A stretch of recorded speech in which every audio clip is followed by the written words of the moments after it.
ham tayyor bo'ldi.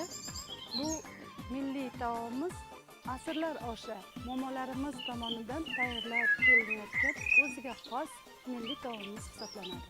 Qani buni tatib ko'ramiz. Ushbu taomimiz juda mazali bo'ldi.